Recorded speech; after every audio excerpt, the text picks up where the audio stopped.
শুনেন, যদি ওয়াকার সাহেবের এবং আর্মি জেনারেলদের সাহস থাকে, আই রিপিট সাহস থাকে, একটা কুক ওইদি দেখাইতে বলেন। ঠিক ভাইরা, ব্যাপারটা এমন না। লিথাল উইপেন যখন চলে তখন পুলিশের উইপন আর আর্মির উইপেনের পার্থক্য থাকে না, প্রত্যেকটাই জীবন কাইড়ে নেয়।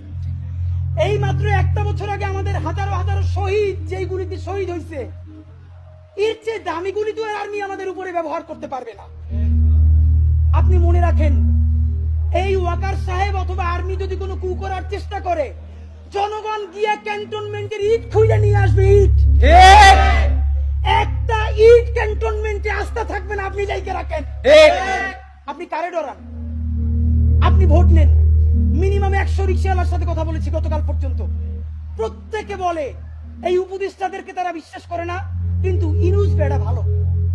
এর মানে সারা বাংলাদেশের জুলাই যোদ্ধারা, জুলাইয়ের পক্ষের শক্তিরা আপনার মুখটা দেখা এখন পর্যন্ত এই সরকারের একটা হাত ধরে রাখছে।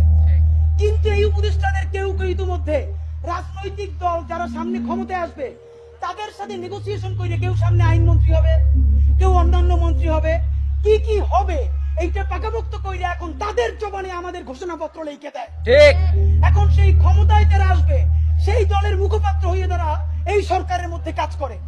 প্রধান উপদেষ্টা, আপনার একটা কথা বলি, আমরা আগেও বলেছি এই সরকারের সকল উপদেষ্টার এক পা অন্য দেশে, বিপদ হইলে ভাইগে যাবে, কিন্তু আমরা দৃঢ়ভাবে বিশ্বাস করি আপনি ভাববেন না। এর প্রমাণ, আপনি যদি ভাবতেন পৃথিবীর কোন দেশ আপনারে রাখতে চায় না বলেন, তাহলে হাসিনার আমলেও 10 তলা বিল্ডিং পাইয়া আপনার আদালতে হাজিরা আপনি দিকে আসতেন না। ঠিক আপনি তখনই বিদেশ থাকতে পারতেন। আপনি এই দেশে থাকতে